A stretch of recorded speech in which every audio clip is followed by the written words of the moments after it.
Hello and welcome to the latest episode of the Racing PodBlast. We're back with you, with me, Tony McCormick, and Ben Aiken from Narrowing the Field.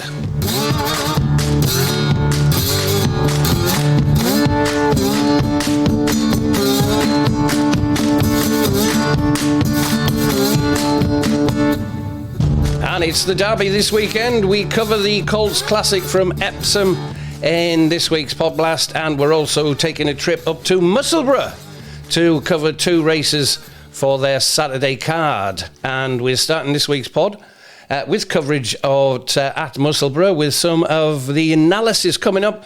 The Queen of Scots Fillies Stakes, a listed race run over 7 furlongs, due off at 3:28 on Saturday. Ben, nice to speak to you again. Welcome back, mate. And who is your fancies for the Queen of Scots Fillies Stakes? Morning, Tony. Yeah, morning. We're off up to Musselburgh, a couple of races. A decent pot on offer here at Musselburgh. A race that tends to be won by a Southern rider. 7 of the 8 renewals that have been run at Musselburgh have been won by a trainer based in South or Central England. Havana, Busey and Cersei, the only runners representing the Southern and Central trainers this year. One of that two makes my shortlist. Havana Pusey for John Gallagher. The other on my shortlist is Magic Basma for Kevin Ryan. Havana Pusey comes to this race off the back of 2 strong performances. Winning at Yarmouth at the end of April over 7 furlongs, and then finishing 3rd in the Group 3 Chartwell Filly Stakes at Lingfield last time out. And she is a mare that goes well under conditions she will face in this race. At 6 and 7 furlong turf races in fields of 9 or less in the March to June period, where she is 5 wins and a third from just 6 starts. And that's all 5 of her career wins. Asheen is booked for the first time by John Gallagher. The first time the trainer and jockey have ever teamed up. And that looks a smart booking as Asheen holds some solid stats at Musselburgh under similar conditions to what Havana Pusey faces here. Since 2023, if you look at Asheen I'm just going to keep calling him here. Asheen at Musselburgh, over 1 mile 1 or shorter, in fields of 12 or less and on horses starting an SP of less than 9 to 1. You get stats of 13 winners and 12 placed from just 41 rides, a 32% win strike rate, 61% win and place strike rate, and over 35 points profit, a 43% above expectation. And I think it's a smart jockey booking by the trainer, and there's plenty pointing in the favour of Havana Pusey here. And Magic Basma, that's the other one on my shortlist. She looks a filly on the up. Comes here off the back of 2 career best efforts, finishing 4th in a listed race at Newmarket at the start of May, and 2nd in a listed race at Haydock a couple of weeks ago. At both those runs, she was up against it at the weights against higher rated rivals.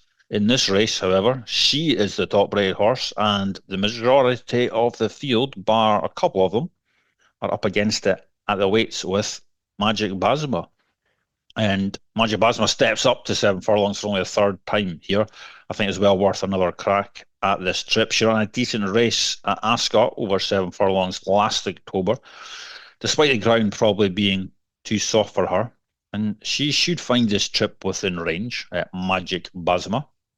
There's no prices up at the time of recording, which is a bit of a surprise given it's a listed contest. But disappointing that nobody is priced up. So I want to wait until the race gets priced up before I firmly nail my colours to one of the 2 on my short list. But I am being drawn towards Havana Pusey. Conditions should be bang ideal for her. And the jockey booking definitely catches my eye. So Havana Pusey is the one at the top on my list for this one, Tony. What you got for the Queen of Scots Stakes? Yeah, I'm not too far out, to be honest with you, Ben. I like, there's 4 of them I have on my short list at the minute, and as you said, it's disappointing that there's no prices out at the moment, but I'm with you on Havana Pusey as well, John Gallagher, and Asheen as well, rated a 96 rating, very much respected, has the highest official marking at 96 rated, shaped well enough when second 28 days ago And current market signals are along the main contenders and the tissue prices in the Racing Post and the Sporting Life I was keeping a check on, and they're expected to be up there at the top of the bet in Havana Pusey. And also Magic Basma as well, strong contender on the numbers, rated 103 Magic Basma. 1 or 2 in the race for Kevin Ryan. Tom Eaves rides this one, Magic Basma, for Jabba Abdullah. And as I say, rated 103, arrives off a good second 15 days ago and looks one of the most solid recent form runners in the lineup. The other Kevin Ryan runner, also on my shortlist, very much respected, Labradus, has the highest official mark at around 99 here, and shaped well enough when second. Oh, I've got the Havana Pusey one. I was read the wrong one out. Me sheet must have slipped up, Ben. I do apologise. Havana Pusey was one of the obvious players, rating in 96. Leaves her with a fair chance if she's race fit, or she is race fit, and a recent win gives her a solid platform for a race like that. That is Havana Pusey. Labradus has shaped well well enough second 28 days ago, and the current market signals have her among the main contenders. And Golden Palace as well, current profile not strong enough to make her easy to support, but if any of the main protagonists falter, she needs to leave her latest run behind, but could step forward here for Richard and Peter Fye. And Barry McHugh takes the ride there. Interesting that the stable jockey of the Fyes, Sheen Orr, is taking the ride on Havana Pusey there, which is a good shout there, I think, for Havana Pusey. But Magic Basma, the dangerous there, and just keep an eye on Labradus in the betting as well. See which one's best backed from the Ryan horses there, I think. Right then, Ben, we're straight on to the Derby then. We'll have a look. The Epsom Derby, off at 4 o'clock, Group 1 over 1 mile 4 furlongs. And, is it going to be another Aidan O'Brien winner? Be fourth year in a row. I should forget that he's won the last 3. I don't know. Did Auguste Rodin, City of Troy and Lamburn? Yeah. They don't spring to my head. I don't know why. No, they don't. No, you know what I mean? They're not Galileo. No, definitely not. Definitely I'm not trying to knock those horses. They were good winners, but some solid race trends that we can work with for a Derby. I've used the following to dig into this year's race. 12 of the last 12 winners of the Derby had 1 to 2 starts in the current season and started at an SP of 8 to 1 or less last time out. 11 of the last 12 winners had previously run in a group race, had between 2 and 5 career starts, and had an official rating of 107 or more. 3 pass all the trends this year. Benvenuto Cellini, Item, and Pierre Bonnard, which are the 3 at the head of the market, probably the right 3 at the head of the market. I'd also bring James J. Braddock on the shortlist. He only just misses out scoring full trends due to his SP last time out. And I'd also probably bring Maltese Cross on the shortlist. He only just misses out. He's yet to run in a group race, but the Lingfield Derby trial he won last time out, that has produced the Derby winner in 2 of the last 6 renewals that there's been a qualifier. It also produced a runner-up in 2024. I think the market is probably looking quite right for the Derby this year. Benvenuto Cellini, he impressed when winning the Chester Vase last time out. That's a route O'Brien has taken successfully with previous Derby winners. Lambourn last year, ruler of the world in 2013. Treasure Beach went close to doing the Chester Vase Derby double in 2011. Benvenuto Cellini is drawn in stall 12 here. That's a potential small negative. The last 12 renewals of the Derby, horses drawn high in quarter 4 of the draw. They've only won it once. They've only produced 5 of the 36 winning place horses, which is 68% below expectation. Don't think it's a major negative, but Ryan Moore might just have to make some early decisions about how to get the best sort of early position on Benvenuto Cellini. Item for the Balding, Andrew Balding, was an impressive winner of the Dante last time out at York. 6 Dante winners have gone on to back up that win by landing the Derby in recent sort of seasons. Desert Crown being the last one to do the double in 2022. Item is also similar to Desert Crown in that he comes here with a 100% win record. 16 horses have run in the Derby in the past 27 renewals. that met the following sort of angle. It had a 100% win strike rate. It previously won at group level, had 2 or 3 career starts, and were running in this off a break of 21 to 30 days. Of the 16 that met those stats, 7 of them won and 4 others placed. Item is the only one that fits that angle this year, and I think he looks a very strong player for Andrew Balding. And Pierre Bonnard is the other who is on the trend shortlist, and he's another of the Aidan O'Brien runners. He was knotted on the line last time out in the Leopardstown Derby trial. I'm a little in two minds about Pierre Bonnard right now. I don't think he's quite kicked on as you'd have hoped so far this term. He's been beaten favourite both starts so far this season. I'm also not fully convinced his 2-year-old form stacks up all that well. So I'm not convinced right now about Pierre Bonnard. If the race trends hold up this year, then one of the 3 that I mentioned there will be winning the Derby. And of that 3, I'm going to side with Item at around 4-1. So Item is where I'm at for the Derby. Tony, what you got for the 2026 Derby? Yeah, I've got those 2 top of the list, Ben, both by Frankel out of Lope de Vega mare as well, which I found quite interesting. Item, as you said, unbeaten and officially rated 117, makes him the form horse. Stall 3 apparently is a major play. After the last couple of years, I'm not really into the draw anymore. It's not really I don't think it's a major concern at the minute whether you're drawn 1 or 14 as it would be. And Colin Keane can save ground and hold a position and produce him late. I heard somebody say the other day that they're worried about Colin Keane's experience round Epsom. I mean, he's had about 15 rides round Epsom. I mean, people once they've ridden Epsom 3 or 4 times, I mean, they must know the course, and no doubt it was Breakfast with the Stars that they still have, that daft thing where they just jog a horse round and trot a horse round. But they'll know the ups and downs and the undulations of. I just don't. And of course, people used to go to Leicester Piggott years ago.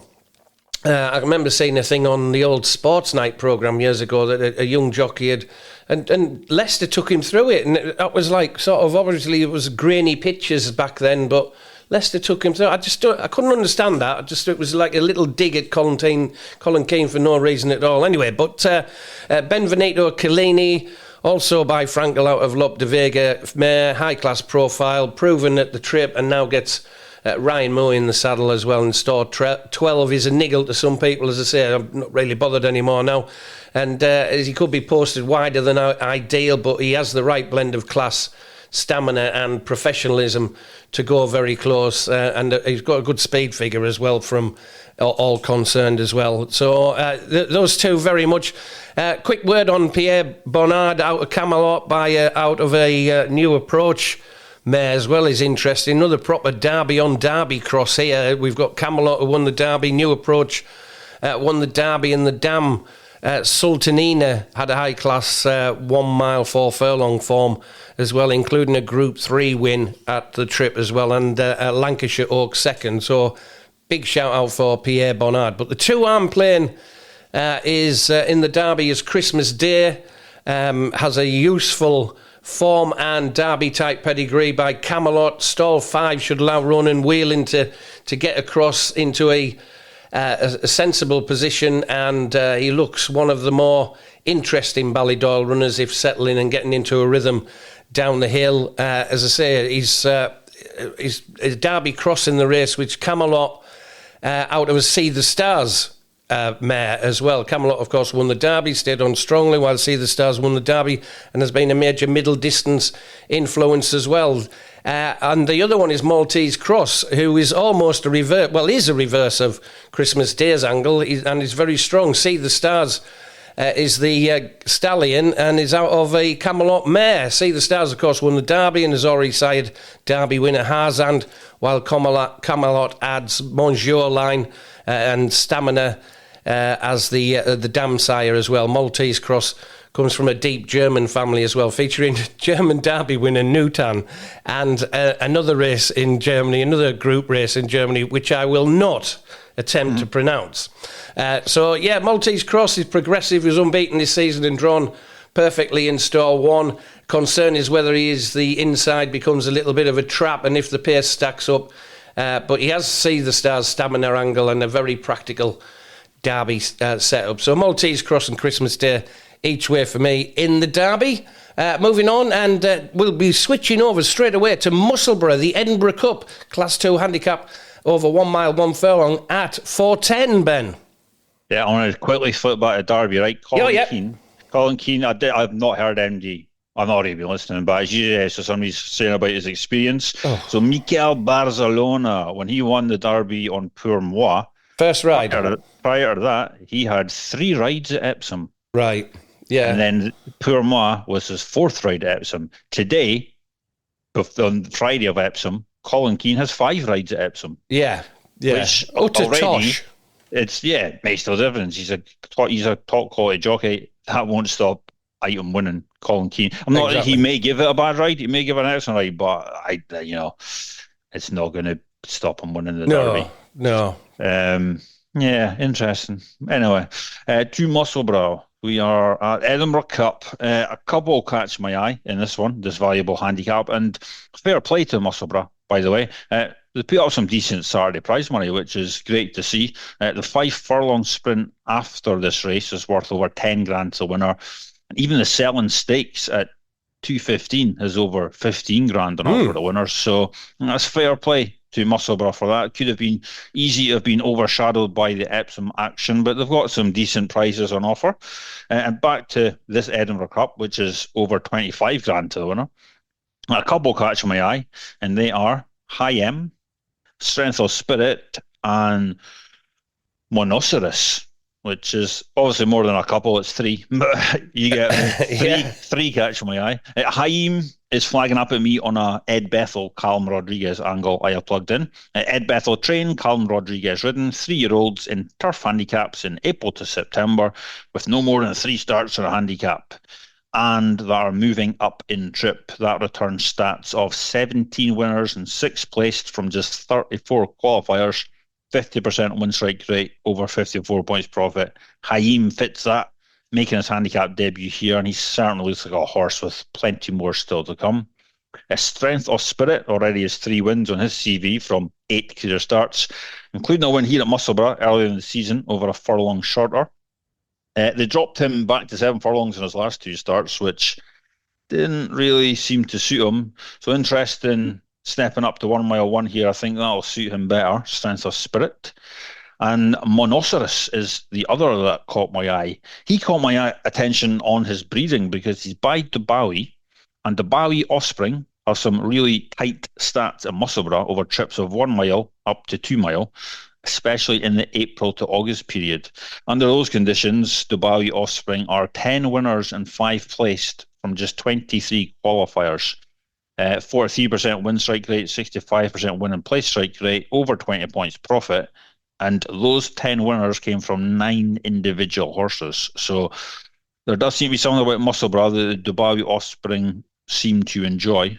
Monoceros was trained by Charlie Appleby last season, winning on his debut at Newmarket, then running a close third under a penalty at Leicester, and pulled up on his final start for Appleby when he was 2-1 favourite or second favourite in a nursery at Newmarket. When you dig through some of the subsequent form of the runners on his first 2 starts, it isn't hard to think that he's currently well handicapped off 84. St Anton came third behind him on debut. He's now rated 91. And Blue Corbusier finished just over a length and a half ahead of him on his second start when Monoceros was given that one £7. Blue Corbusier is now rated 92. Yeah, won on Saturday, didn't he? Did. I think St Anton won as well. Oh, right, yeah. And there was plenty in Monoceros's first run for current trainer Ian Jardine here at Musselburgh in April that just suggested he was just in that race to blow away the cobwebs and get him primed for something else. I think he's an interesting player in this, Monoceros. Like the previous Musselburgh race, this one also isn't priced up. Disappointingly. Pull your finger out, bookies. I assume Haim will be near the head of the market for this, so I need to see what sort of price he's trading at. The Bethel Rodriguez stats I mentioned, they are strong, but with a chance it might open up somewhere sub 2-1, which will be a little bit on the short side, but we'll see what happens. Monoceros will hopefully be juicy enough price, though. He's definitely interested in me, and he could be who I end up playing. So Haim and Monoceros, the two that interest me. Tony, what you got for the Edinburgh Cup? I've got Haim, very much so, Ben. Sets the standard on official figures, and stall 3 apparently is a definite help round Musselburgh, and he's already shown enough to suggest this sort of race is within range, though top weight in a competitive 3-year-old handicap is never easy. I don't like 3-year-old only handicaps as well. They seem to confuse me for some reason. But I'll do like strength of spirit. Recent runs have not been strong enough to make him easy to support at this level, but he's enough ability. And he needs to bounce back, but he can hit the frame, I think, hopefully at a big price. We don't know what prices they are. Evening Blues, I like, solid enough profile, race fit. He was only fifth 41 days ago, and that just may lack the upside of 1 or 2 of the stronger improvers in this race. He can go well at a decent price, hopefully. And finally, Blues and Royals.